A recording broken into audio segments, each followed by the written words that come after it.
Emiko Tanaka woke before dawn, her mind already racing with the tasks ahead. She was 38 years old, the sole parent of an 8-year-old son named Haruto, and a respected figure in the world of Japanese industry. Though she kept her private life quiet, everyone knew of Emiko's family business, a centuries-old steel manufacturing operation that had built the skeletons of some of Japan's tallest buildings. What few people realized was that Emiko had quietly inherited not only the steel mills but also a sleek private jet. In fact, this very jet, her personal Gulfstream G650, was waiting for her at Tokyo Haneda's private terminal. It was registered in the name of Tanaka Holdings Limited, a company set up by Emiko's late father to manage family assets. Even though her wealth placed her in the highest ranks of Japan's elite, Emiko chose to fly under the radar, mixing business with the simple pleasures of daily life. This particular morning felt no different from any other high-stakes workday, except for one detail. Emiko would be flying alone, leaving her son in the careful care of a trusted nanny. Haruto was tucked tightly in his pajamas, fast asleep. When Emiko knelt beside him and kissed his forehead, she murmured that she would be back soon, sending him off to dream of comic books and Saturday cartoons. Haruto was a bright, curious boy who spent most of his days drawing spaceships and asking questions about faraway places. Emiko treasured these quiet moments with him, knowing that her hectic schedule often stretched far beyond parent-teacher meetings or bedtime stories. By 5:30 in the morning, Emiko was dressed in a simple, well-tailored navy suit and soft leather shoes. She wore no ostentatious jewelry, only a thin gold chain with a small pendant that had belonged to her mother. To the casual observer, she might have passed for a mid-level executive on the way to an important meeting, but anyone who paid attention could see the air of confidence around her. She moved with a calm sense of purpose, as if every step had already been planned in her mind. Her phone buzzed with a single reminder: flight to LA, finalize contracts. She tucked the device away and took one last look at the mirror, straightening her hair before heading out. The drive to Haneda was short, but smooth, thanks to the early hour. Emiko's private driver navigated the quiet city streets with practiced ease. The sun had not yet peaked over the skyline, and the air smelled of cool concrete and distant sea salt. When they arrived at the private terminal, Emiko stepped out of the black sedan as though she owned the place, which, in fact, she did. Security personnel bowed politely, offering a nod of respect as she walked through the door. She had flown on this jet many times before, but today's trip felt especially important. She planned to meet with a major American corporation in Los Angeles to negotiate a new steel export partnership that could expand her family's business across the Pacific. Closing that deal would be a milestone in her career and a chance to prove herself on a global stage. Emiko proceeded to the lounge area, where she was greeted by a small crew of Sky High Charters staff. Sky High Charters was the flight services company that managed her jet, handling everything from maintenance to cabin crew. Leading the team was Monica Ruiz, a 29-year-old flight attendant known for her sharp attention to protocol and unwavering professionalism.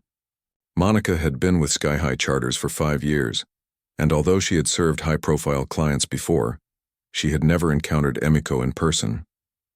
In her mind, Ms. Tanaka was simply another wealthy passenger who had chartered a Gulfstream for a long flight. Monica offered her the standard warm greeting, bowing slightly and addressing her politely in English and Japanese. Emiko paused, meeting Monica's eyes briefly. She smiled softly. "Good morning," she said in her clear, measured tone. It was impressive, the way Emiko could switch between languages effortlessly. Some clients stumbled over basic English phrases, but her words came with the quiet confidence of someone used to boardrooms full of international executives. After exchanging pleasantries, Emiko turned and walked down the short hallway toward the aircraft.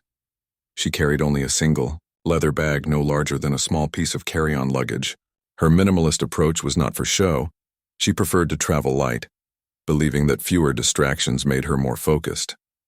The cabin of the Gulfstream was a cocoon of muted tones. Soft gray seats, polished mahogany tables, and gentle lighting designed to ease passengers into relaxation. Emiko loved the quiet hum of the engines and the gentle sway as the jet lined up on the runway. Unlike many jets of its class, this one had a separate forward lounge area where she could take phone calls and work on documents. The private stateroom, tucked behind the cockpit, was where she would sleep for a few hours, conserving her energy for the negotiations in Los Angeles. Before takeoff, Emiko made a final call to confirm tomorrow's plans with her lead negotiator in California. She spoke in hushed tones, reviewing key contract points and contingency clauses. Even though she had practiced this presentation dozens of times, a flicker of nerves danced through her. Negotiating with a large U.S. corporation meant managing, not only figures but also egos and cultural differences. Emiko took a deep breath, reminding herself of her family's long history of giving Japan some of its strongest structural steels. She was proud of her heritage and ready to defend her company's worth. Within minutes, the engines roared, and the Gulf Stream lifted smoothly into the sky. The bright orange glow of dawn began to spread over Tokyo Bay, painting the city in warm hues. Emiko closed her laptop and reached for a small yoga mat tucked neatly in a side compartment. She unfurled it on the floor of the lounge and moved through a few gentle stretches, her long dark hair falling over one shoulder. Stretching on a private jet might have seemed odd to some, but Emiko believed that beginning the trip with a moment of calm would keep her mind sharp. She moved deliberately, paying attention to each breath, and by the time she finished, the seatbelt sign blinked off. That was when she allowed herself a rare moment of rest. Emiko reclined in one of the forward seats, closing her eyes. She felt the familiar flutter of motion as the jet climbed above the clouds, and a peaceful hush seemed to fill the cocoon of the cabin. Her breath steadied. Her mind, for a brief instant, quieted. She had flown long distances before, but the rising tension of the upcoming meeting hovered behind her eyelids like a distant storm. From the corner of her vision, she noticed a flight attendant walking by, ensuring that passengers had what they needed. The attendants moved in swift, professional knots, checking that tables were stowed, blankets were within reach, and headphones were plugged in properly. Emiko kept her eyes closed, dressed plainly yet elegantly in a charcoal gray pantsuit and flat loafers that gleamed even in the low cabin light. She wore no jewelry save for a thin silver ring, an heirloom from her grandmother. It was a constant reminder that she stood on the shoulders of generations of hard work and sacrifice. Shortly after settling in, Emiko signaled quietly with her hand that she didn't need anything at the moment. She saw the attendant nod respectfully and moved down the aisle to check on another passenger seated in the rear. Emiko's persona was simple, competence wrapped in humility. She didn't seek to shine a spotlight on her wealth. She wanted people to remember her for her ideas, not her bank account. As the jet leveled off at cruising altitude, Emiko brought her knees to her chest and reached for a small journal tucked into her purse. She wrote a few quick bullet points. 1. Emphasize quality controls. 2. Highlight sustainable practices. 3. Leverage family history to build trust. These notes reflected the approach she planned to take in her negotiations, underscoring her company's ironclad reputation and her commitment to ethical manufacturing. The journal also held reminders of her son's upcoming school recitals, a calendar marked in bright red pen. She felt the gentle hum of the engines vibrate beneath her fingertips as she jotted down her thoughts, allowing her brain to shift from one set of responsibilities to another. Behind the scenes, the flight crew prepared for the long hours ahead. Monica Ruiz, a diligent professional, checked the galley to restock snacks and water bottles. She double-checked that every life vest was properly stowed and that oxygen masks hung ready for emergencies. On a flight of this length, safety was paramount. Monica had seen a lot in her 5 years at Sky High Charters, every scenario from mild food allergies to serious medical emergencies. Yet she had never anticipated the kind of situation that would unfold when she interacted with Emiko. As far as Monica knew, this was just another flight carrying a wealthy passenger who, by all accounts, would remain in her seat and enjoy the comforts of the sky. No one could have predicted what would happen in the hours ahead. When the flight attendant passed by one last time, Emiko glanced up for a moment, meeting her gaze. In that split second of routine eye contact, nothing seemed amiss. Monica, accustomed to identifying signs of intoxication or distress, saw a seated woman, business attire, steady breathing, eyes closed. Less than 2 hours into the flight, a patch of light to moderate turbulence rippled through the cabin. Many passengers had already fastened their seatbelts or were reclining in chairs built for long flights. Emiko. The cabin of the jet hummed softly as Emiko Tanaka rested in her forward seat. She had closed her eyes to grab a few more minutes of sleep before the meeting in Los Angeles later that day. Outside, the sky was clear, and the engines steady. Roar lulled her muscles into a quiet calm. Emiko had always valued these pockets of rest during long flights. Though the world below moved at a frantic pace, up here she could pause for a moment and prepare her mind for the challenges ahead. Just as her thoughts drifted toward the upcoming negotiations, a subtle shudder ran through the cabin. Emiko's eyelids fluttered open immediately. She felt the plane sway gently from side to side as it passed through a pocket of turbulence.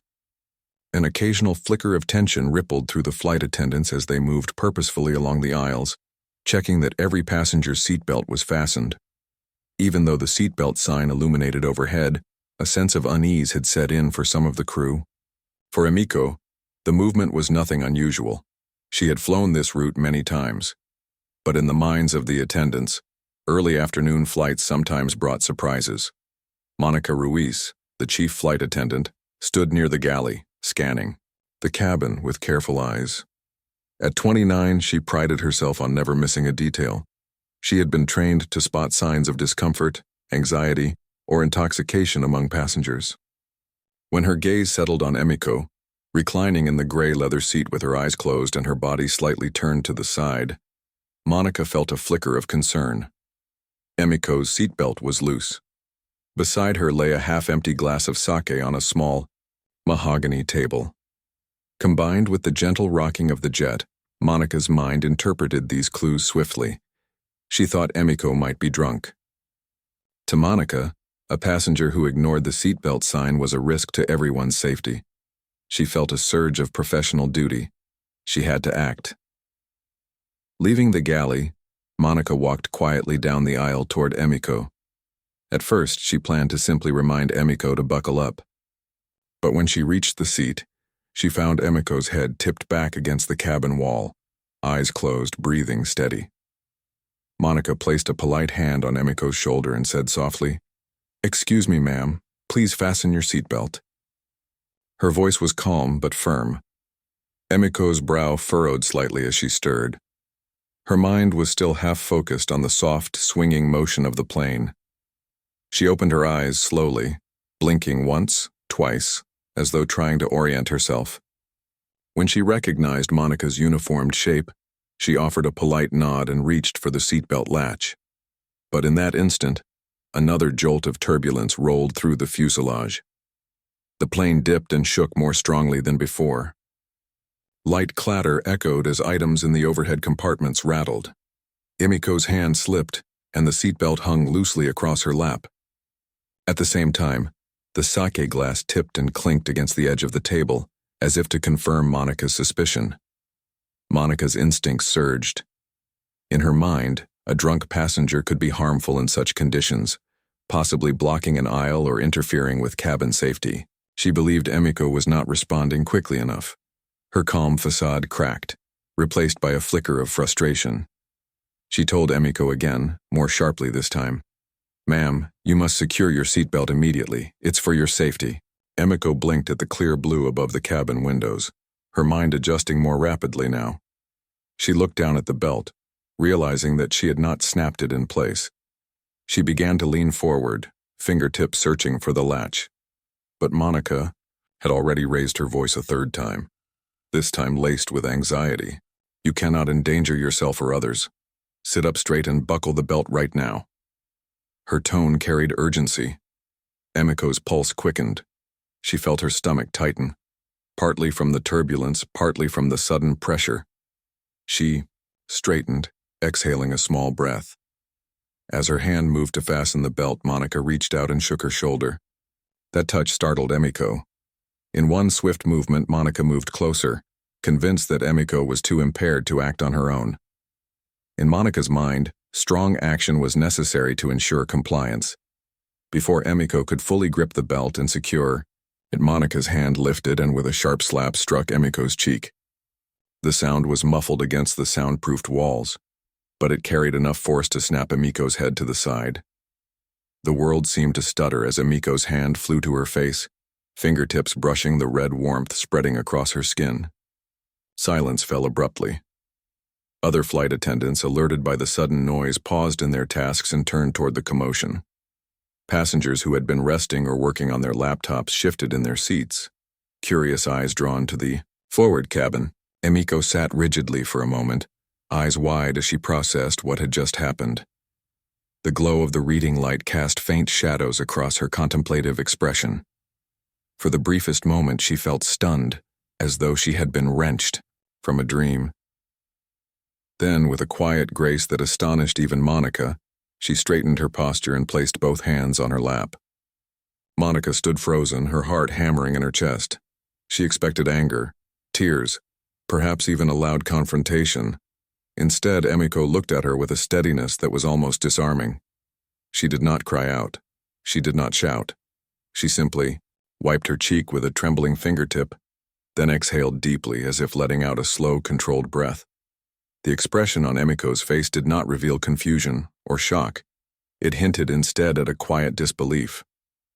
Monica realized in that moment that she had misjudged the situation, but it was too late to take back the slap. Around them, the cabin's low hum returned, though the atmosphere felt charged. A few passengers leaned forward in their seats, afraid to speak but eager to see what would happen next. Monica swallowed hard, face pale under the fluorescent lights. She stared at the seatbelt that hung loosely around Emiko's waist, suddenly feeling the weight of her error. She had acted on incomplete information, allowing her assumptions to guide her actions rather than her training. Guilt squeezed her chest, hard and painful. She wanted to apologize, but words felt inadequate. Emiko's pulse slowed as she regained control over her racing heartbeat. She unclasped her seatbelt smoothly, moved her hands away from her cheek and looked up, meeting Monica's uncertain gaze. She spoke with a voice that was both calm and firm. "Are you all right?" Monica's throat felt dry, her lips shaking with the urge to speak. Before she could reply, Emiko continued, "I apologize if I startled you by sleeping. I promise I am not intoxicated." Her tone was unexpectedly gentle. She sounded like someone who offered understanding, even in the face of unexpected pain. Monica's eyes flicked to the small ring of family crests around Emiko's finger, the single piece of jewelry she wore. She had never noticed the heirloom before, a delicate silver band encrusted with a single white jade bead. In that moment, Monica felt a sharp pang of shame for having judged a complete stranger so swiftly. She bowed her head and murmured, I'm so sorry, I believed." Her voice broke on the last word. Monica realized she had assumed too much, acting on a mistake. She took a steadying breath. "I thought you posed a danger to yourself and others. I was wrong." She managed to keep her voice steady, even as tears threatened. Emiko nodded and reached up to touch her cheek lightly. Her hand came away with a faint smudge of red. She closed her eyes, taking a moment to assess the sting that spread through her skin. Nothing felt broken, only surprised and stung. She offered Monica a small, compassionate smile. "Thank you for caring about safety," she said. "But next time, please ask more gently. Communication is better than a slap." The words hung in the cabin like a soft admonition. Emiko's grace in that moment was remarkable. She did not rage or demand retribution. Instead, she chose a path of quiet correction, trusting that her dignity and composure would guide the outcome. Monica swallowed, blinking back tears. She could feel the heat on her own face, part shame, part relief. Relief that Emiko was not worse hurt, but shame for having overreacted. She moved to stand beside Emiko's seat and offered her hand. "Ma'am, I will make sure this never happens again." Please accept my deepest apologies. Emiko took the offered hand with a nod, and in that simple gesture, tensions began to ease. Behind them, other crew members resumed their duties, though their eyes lingered on the pair for a moment longer, impressed by Emiko's poise and Monika's apology. As the flight continued at cruising altitude, Emiko leaned back into her seat, taking in a few long, deep breaths. Her mind spun with thoughts of the upcoming meeting, the negotiations, and now this unexpected encounter. She closed her eyes once more, allowing herself to feel the press of the leather against her back, the hum of the engines beneath her, and the steady climb of adrenaline in her veins as she prepared to turn an awkward moment into a lesson in respect. Monika hovered for a moment longer before quietly retreating to her station, still shaken but resolute. This incident would become the first of many lessons in her career, lessons about humility, perception, and the fine line between authority and empathy. The other passengers gradually settled back into their routines, but the cabin's energy had shifted. Whispers drifted down the aisles as people speculated about the woman with the jade ring and the flight attendant who offered a trembling apology. Some turbulence had passed, but the atmosphere in the cabin felt charged. Emiko Tanaka, still seated, let her thoughts drift for a moment. She rubbed the side of her face gently, noting that the stinging warmth had faded into a dull ache. Her mind returned to the tasks awaiting her in Los Angeles, the contract negotiations, the detailed spreadsheets, the cultural nuances she would need to navigate. But right now, she was on a plane full of observers, and she needed to remain composed. Monika, Ruiz hovered near her station, her heart pounding in her chest with every passing second. The apology had been offered, but tension still hung in the air like a low, persistent hum. Every time Monika stole a glance in Emiko's direction, she felt guilt swirl in her stomach. She worried that her error might cost her not only her job, but also her self-respect. In her 5 years with Sky High Charters, she had prided herself on flawless service and attention to detail. But in that moment of misjudgment, she had acted too quickly. The memory of her hand rising, the faint smack against Emiko's cheek, it would remain with Monika for a long time. Emiko sat up straighter, smoothing her gray pantsuit. She folded her hands in her lap and took a slow, deliberate breath. She understood why Monika had acted the way she did. Safety was paramount on any flight, but assumptions could lead people astray. Emiko decided she would not let anger cloud her judgment. Instead, she would handle the situation with dignity. She closed her eyes briefly, recalling the tranquil mornings she spent at home with her son Haruto before dawn. She thought about how life's unexpected moments could offer lessons if one remained open and patient.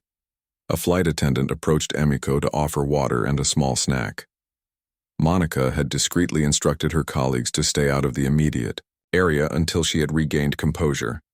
The attendant poured a small glass of water and placed it gently on Emiko's tray table. Emiko nodded in thanks and took a sip. The cool liquid felt soothing against her throat, cleansing away the tension that had gathered there. She set the glass down and glanced around the cabin. Most passengers had returned to their own worlds, some reading magazines, others dozing off. A few peering out the windows at the vast white cushion of clouds below. Only a handful at the front rows remembered the drama they had witnessed.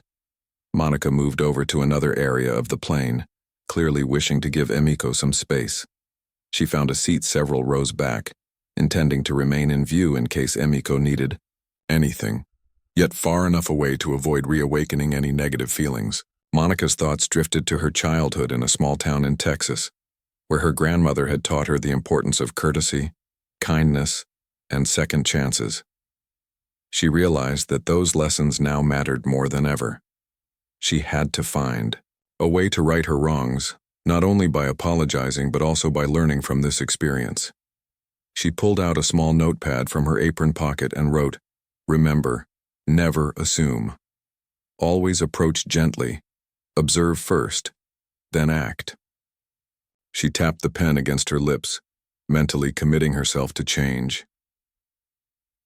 Back in her forward seat, Emiko watched as the cabin lights dimmed slightly, signaling that passengers could rest or work. She reached into her purse and pulled out her journal, flipping to a clean page. She had already written bullet points regarding the negotiations, but now she paused to write down her thoughts about the incident. Today, a flight attendant assumed I was intoxicated, she penciled. She slapped me to force compliance. I remained calm and chose understanding over anger. I must remember, mistakes often come from caring deeply, but respect and communication are the keys to working together. She underlined these words twice, committing herself to the principle even as she prepared to forge ahead with business matters. Meanwhile, Monica watched Emiko's steady composure from afar. She admired Emiko's calm dignity and felt both awe and humility. She thought, if I were in that position, could I have stayed so calm? She let out a slow breath, realizing that she had much to learn about compassion and perspective. She wanted to apologize again, perhaps in a more meaningful way. But how? Should she approach Emiko directly, or wait until they landed? She knew that any further action needed to be sincere and unforced. As the hours passed, the jet soared over the Pacific Ocean. The bright sun outside turned the clouds into a dazzling white sea that stretched beneath the plane. Emiko opened her laptop, determined to review the presentation she would deliver in just a few hours. She clicked through slides showing detailed charts about steel production, graphs illustrating supply and demand trends, and photographs of their latest projects. High-rise buildings in Tokyo, a new eco-friendly mill south of Osaka. She reviewed her notes on American business culture, how to greet partners, when to pause for thoughtful reflection, and how to discuss the intricate details of pricing and logistics. She knew these facts by heart, but reviewing them calmed her nerves. Monica watched Emiko work, respectful of her need to focus. She decided to remain nearby, silently hoping that one day she might earn Emiko's forgiveness. At the galley, another flight attendant offered Monica a cup of coffee. She accepted it with a nod and took a slow sip, steeling herself for the next hours.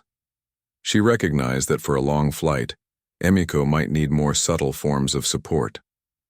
Maybe a blanket if the cabin grew chilly, a fresh glass of water if she took a break, or simply a comforting smile if their eyes met. Monica resolved that from this moment forward, she would treat every passenger, no matter who they were, with greater care and sensitivity. In the forward lounge area, Emiko sat back for a moment to stretch her arms above her head. She felt the familiar ache in her shoulders from all the work she had accomplished in recent weeks. The business world could be relentless, with deadlines, negotiations, and constant travel. Yet she loved what she did. She believed that her work, bringing quality steel products to people who needed strong, reliable materials, made a difference in the world. As she stretched, she reflected on her late father's guidance. Run the company with honor. Treat your clients and partners with fairness. And always remember your roots. Memories of her childhood came rushing back. She had grown up near the mill where her grandmother worked the night shift, overseeing the furnaces. Little Emiko would visit the factory floor on weekends, marveling at the glowing molten steel and the sounds of the machines. She remembered her father's broad smile when he introduced her to visiting engineers, presenting her as the future of the family business. She knew those memories shaped who she was, giving her a sense of purpose that went beyond profits. Now, as a mother herself, her responsibilities had multiplied. She wanted her son Haruto to be proud of her, not only for her success, but also for her kindness and resilience in difficult moments.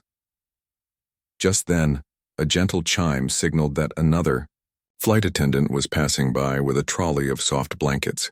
Emiko accepted one, draping it over her lap in case the cabin air turned cool. She gave the attendant a grateful nod. That small act of kindness reminded Emiko of the importance of small comforts: a fresh blanket, a polite smile, or a respectful greeting. Even if the world was a cauldron of high-stakes deals, these simple gestures held their own power. A few rows back, a businessman in a crisp suit and tie glanced forward, curiosity dancing in his eyes. He had noticed the exchange between Emiko and Monica, and he had watched Emiko's grace under pressure. The businessman whispered quietly to his colleague. Did you see how she handled that? Unbelievable composure. His colleague nodded, equally impressed. They both returned to their own tasks, but Emiko's dignity remained on their minds. Monica took a deep breath and stood up, deciding it was time for another apology. She walked quietly to Emiko's seat, her steps measured and calm. Emiko looked up from her laptop, a polite, knowing smile on her face. Monica hesitated for just a moment, recalling the earlier apology, but then she spoke softly. Ms. Tanaka, I know I've already said I'm sorry, but I want to make sure you understand how deeply I regret what happened. I acted recklessly and spoke without fully understanding. You deserved respect and gentleness, not assumptions. Her voice wavered slightly, but she held eye contact, determined to offer sincerity. Emiko closed her laptop and turned fully toward Monica. In the soft glow of the cabin lights, she studied Monica's face. She could see genuine remorse reflected in Monica's eyes.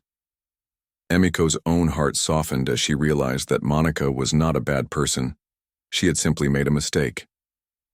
She reached out and placed her hand gently on Monica's arm.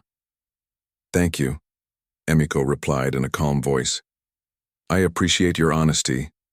It takes courage to admit you were wrong and to learn from it. I hope you carry this lesson forward. Her words were quiet but firm, like a gentle rain that softened the earth beneath it. Monica bowed her head, lips trembling as she absorbed Emiko's grace. Tears formed in her eyes, but she blinked them back, choosing instead to stand taller, willing herself to become a better flight attendant.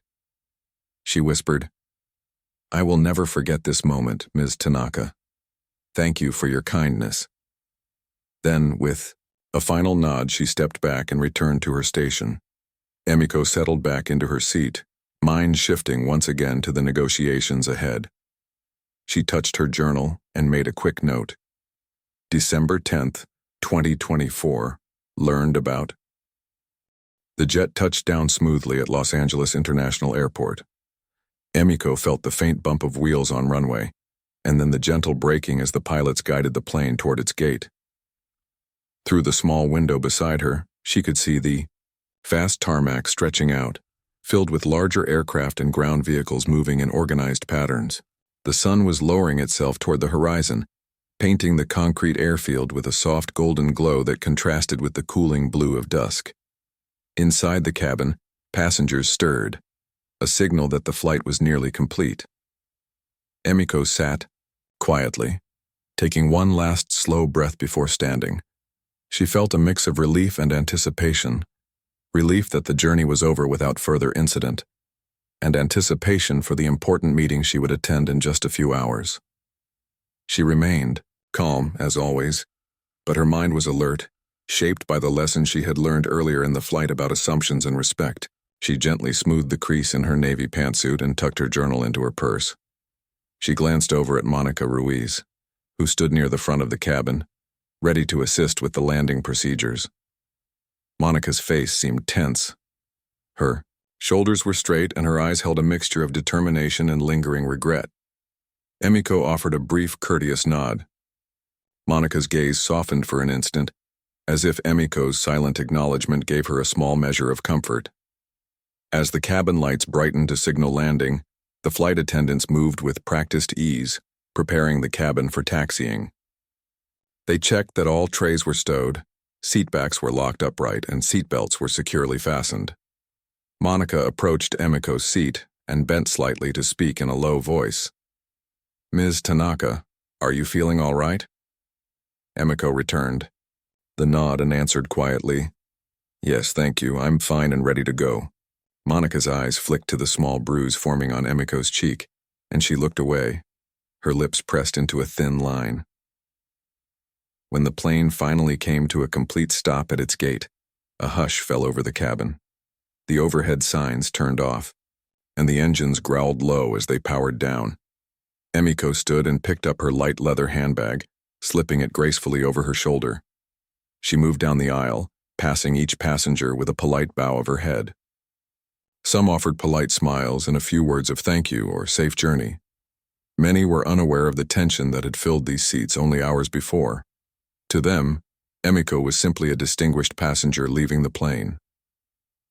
Monica stepped aside and allowed Emiko to move toward the small staircase that led to the jetway. Once Emiko reached the top of the jet's stairs, she paused, giving Monica a chance to catch up. The two women met at the threshold. Outside, the airport's bright lights contrasted with the interior's soft glow. The air smelled of jet fuel and the murmurs of workers guiding luggage carts toward distant terminals.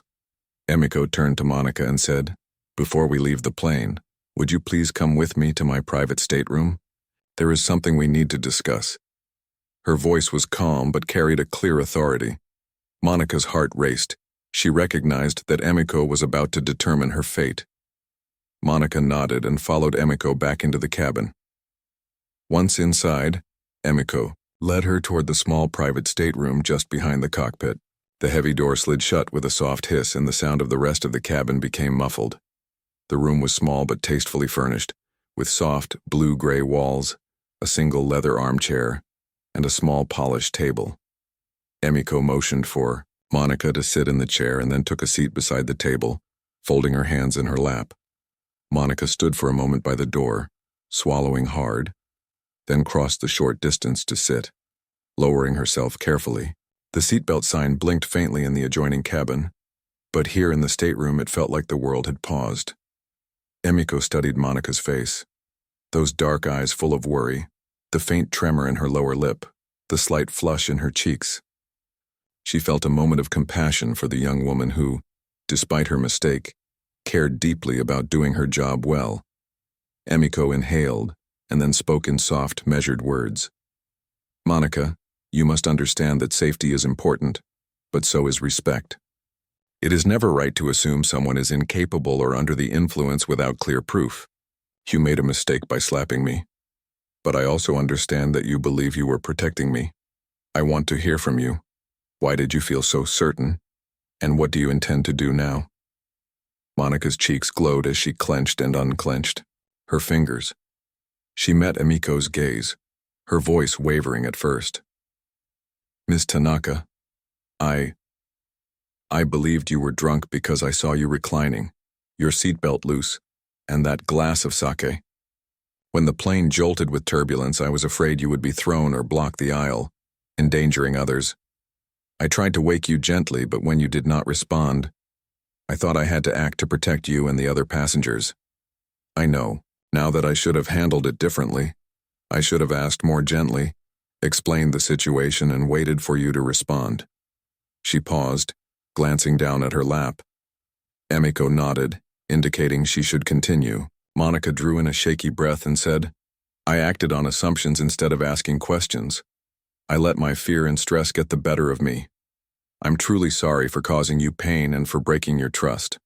I will accept any consequence, but please know that I have always tried to do my job to the best of my ability. I never meant to treat you without respect. I am ashamed of my actions and I want to make amends however I can." For a moment, Emiko allowed the silence to settle. She observed the way Monica's shoulders tensed and trembled, as though she expected Emiko to thunder at her. Instead, Emiko softened her expression. She realized that reprimanding Monica harshly would not produce a better flight attendant. It would only breed resentment. Emiko wanted to guide her toward real growth. She placed her hand gently on the table, leaning forward with a calm determination. "Monica," Emiko began, her voice steady, "I appreciate your apology and your honesty. I can see that you feel sincere regret. Slapping me did not help anyone, it caused pain and embarrassment, but I also know that you care about passenger safety. That is why I will not ask for your dismissal. Instead, I want you to reflect on how you respond to uncertainty. In the future, if you think a passenger is not following safety instructions, ask them politely. Explain why it is important, and give them a moment to comply. If they do not, you can involve another crew member or escalate to the purser, but resorting to physical force should never happen." Monica felt tears form in her eyes. She exhaled slowly. relief and gratitude mingling in her chest. "Thank you," she whispered. She felt a stirring of hope that she could learn from this and improve. "I will do exactly as you say. I can't take back what happened, but I understand what I must do now," Emiko continued gently. "I expect you to learn from this and grow as a flight attendant. You must attend a de-escalation and sensitivity training course within the next 30 days. After that, I will personally review your progress. If you show real improvement, if your actions reflect the respect and care you spoke of, you will continue as part of my flight team. But know this: one more incident of this nature would be grounds for termination. Do you understand?" Monica nodded, tears slipping down her cheeks. She felt a wave of determination. "Yes, Ms. Tanaka, I understand completely. I will do everything in my power to learn and never repeat this mistake." Emiko gave a small, encouraging smile. She realized that Monica had a real chance to become a better person and a better flight attendant. Emiko always believed in giving people second chances if they showed genuine remorse and a will to change. "Good," Emiko said. "Now go. Help the other crew members prepare the cabin for disembarkation. When we finish on the plane, I want you to speak with your supervisor and schedule that training. Do not delay." Monica rose quickly, bowing deeply. "Thank you, Ms. Tanaka. Thank you for your mercy and guidance." Then she slipped out of the stateroom, back through the cabin, where lights glowed softly and passengers stirred in their seats. The soft click of the door closing behind her sealed that moment of quiet understanding and marked the turning point for both women. Inside the stateroom, Emiko took a few more seconds to compose herself. She rubbed her jaw, remembering the sharp sting of the slap, but she felt no anger, only the clarity that a firm but fair resolution had been reached. She reflected on her own reaction. When the slap came, she had not given in to rage or seek revenge. Instead, she stayed calm, assessed the situation, and then addressed it with reason and kindness. She felt proud of herself for resisting the urge to lash out. That inner strength would serve her well in tomorrow's negotiations. Footsteps echoed, once more in the cabin as passengers prepared to leave the plane. Emiko collected her handbag and moved to the door of the stateroom. She let the door slide open and emerged into the main cabin, where the overhead bins were being opened and passengers retrieved their luggage. Monica and the rest of the crew were clearing away remaining items, offering gentle assistance to those who needed help with heavy bags. Monica paused when she saw Emiko standing at the doorway. She bowed her head. Emiko Tanaka stepped into the soft glow of the airport terminal and took a moment to steady herself. The day's events swirled through her mind: the slap, Monica's sincere apology, and their private conversation. She reminded herself that this was not a moment for anger but a chance to grow. She had already forgiven Monica, but there was work to do. Emiko hailed a black sedan that whisked her to a nearby hotel. Through the tinted windows, she watched Los Angeles unfold. Palm trees, lining wide streets, bright lights along avenues, and people hurrying in every direction. Emiko felt a gentle excitement. Soon she would walk into a boardroom full of executives who knew nothing of the incident on her personal jet. They only knew her as a strong, calm leader who represented one of Japan's oldest steel companies. The hotel. Emiko checked into a quiet suite overlooking the city. She carried her carry-on bag into a simple but elegant room with a small desk, a soft bed, and a large window that framed the skyline. Emiko gently ran her hand over the small bruise on her cheek. The warmth from that morning's slap had faded, leaving only a tender memory of how quickly assumptions could become harmful. She took out her journal and wrote a few lines. "Thank you, Monica. Continue to lead with kindness. Business is more than numbers." After writing, she leaned back and closed her eyes, taking in the hum of the city below. Soon she would need to focus on her presentation, but in this moment, she let the lessons sink in. Later that evening, Emiko changed into a simple black dress and stepped out for dinner at a small, quiet restaurant near her hotel. She chose a table at a window where she could watch the city lights sparkle on wet pavement. the result of a light rain earlier in the day. When the waiter approached, she asked for grilled salmon and steamed vegetables, a meal she found comforting, before a big meeting. As she waited, she reflected on her company's history, how her grandfather had started the steel mill in post-war Japan, how her father had expanded it to supply modern skyscrapers, and now how she aimed to grow overseas. Each generation had faced challenges, but they had always handled hardship with dignity. Today's incident was just another test. Emiko's phone buzzed quietly, a message from Sky High Charter's regional manager. Ms. Tanaka, thank you for your feedback. We have begun internal reviews and will ensure that Monica Ruiz receives the training you requested. Your guidance is greatly appreciated. Emiko smiled softly as she typed a brief reply. Thank you. Please keep me updated on her progress. I believe she can learn and grow. She set the phone down and looked out the window at the flickering lights. She felt a sense of calm. She had turned a difficult moment into an opportunity for positive change. The next morning dawned bright and clear. Emiko arrived at the conference center early. A long row of name tags lined a table near the entrance. The executives of the American steel distributors, logistics managers, and financial analysts. Emiko's own name tag simply read Emiko Tanaka, Tanaka Steel Ltd. She took a deep breath and walked in. Inside, the room was filled with large screens displaying charts, photographs of steel mills, and images of Japanese cities where their steel had been used. She greeted each executive with a modest bow and a polite smile. When it was her turn to present, she clicked through slides explaining her company's sustainable production methods, quality tests, and long-term supply commitments. Throughout the presentation, Emiko focused on clarity and honesty, remembering how she herself had been misunderstood just a day earlier.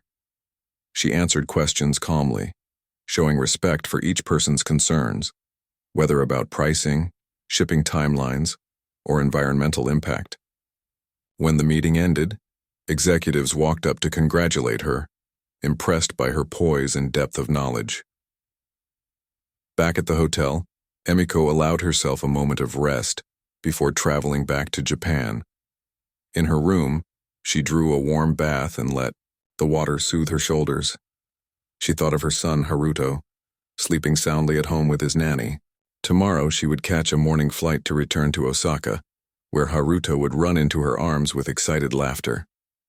She thought about how much she missed his small jokes and the way he pointed at airplanes in the sky, dreaming of flying. Emiko smiled at the thought. She reached for her phone and video called him. "Mommy's almost home," she said softly. Haruto's face appeared on the screen, his eyes bright. "Mama!" he cried, holding up a drawing of a spaceship. Emiko's heart swelled. She tousled the screen lightly as if ruffling his hair. "I love your spaceship. We'll draw more together tomorrow." He giggled and waved, and Emiko waved back until the call ended. Once the bathwater cooled, Emiko changed into a silk nightgown and lay down on the bed. She reached for her journal again and wrote, December 11th, 2024, meeting success, family waiting. Today I learned that respect matters more than anything. She closed her journal and felt the gentle hum of gratitude settle over her. Her cheek felt fine. Just a soft reminder of how easily human beings could make mistakes. Tomorrow she would return to her usual life, leading board meetings, visiting the steel mill, and reading bedtime stories to Haruto. But she knew that both she and Monica had grown from the unexpected lesson in the sky. Meanwhile, halfway around the world, Monica Ruiz sat in a small training room at Sky High Charter's Los Angeles office. She had arrived early, nerves fluttering, in her stomach. Around her were other attendants and flight crew members scheduled for a sensitivity and de-escalation workshop. As the instructor began speaking, Monica listened attentively. She learned techniques to approach uncertain situations, ways to communicate clearly without jumping to conclusions, and strategies to remain calm under pressure. In her pocket, she carried a small notepad where she had written Emiko's words. Respect and communication are the keys. She repeated them silently whenever her mind began to wander. After the training session, Monica walked outside into the cool afternoon air. The sun was high and the airport's planes roared overhead. She closed her eyes and took a deep breath, thinking of Emiko's forgiving face. Monica felt a newfound resolve. She would return to her duties with greater empathy. She would treat every passenger, no matter how relaxed or stressed, with patience and understanding. For the rest of the day, she practiced greeting coworkers with genuine warmth and apologizing for small mistakes without hesitation. She felt lighter, as if a heavy burden had been lifted. Back in Japan, Emiko arrived in Osaka late that evening. At the airport, her driver waited with a sign bearing her name. As she stepped outside into the cool December air, she thought of home, the small, tidy apartment she shared with Haruto, the school where he laughed with friends, and the busy streets near the steel mill where she walked at dusk. She slid into the car and texted her nanny, "I'm on my way. Haruto, I love you so much." When she arrived home, Haruto ran into her arms without hesitation, his small body almost colliding with hers. Emiko felt tears of joy and relief as she hugged him. "Tight. Mommy's home," she whispered. He beamed up at her, showing her the drawing he had made that morning. A big red sun and a spaceship labeled Mama. Emiko spent the next few days in a whirlwind of daily life. She read bedtime stories to Haruto, attended a board meeting where she shared highlights from her successful negotiations, and visited the steel mill to check on production. In every moment, she carried the lesson from her flight. Respect first, assumption last. She made sure to greet each employee with genuine interest, asking how their work was going or how their families were. People noticed the difference. At the mill, a new worker praised her kindness. In the boardroom, her team complimented her thoughtful leadership. Emiko thought of that morning's slap as a small storm that had passed, one that left behind clearer skies and stronger resolve. A week later, Sky High Charters sent Emiko an update. "Ms. Tanaka, we are pleased to report that Monica Ruiz has completed her training. Her supervisor shares that she has shown marked improvement in communication and situational awareness. Thank you for helping us grow as a team." Emiko felt a warm glow reading the message. She replied, "Thank you. I am happy she has learned.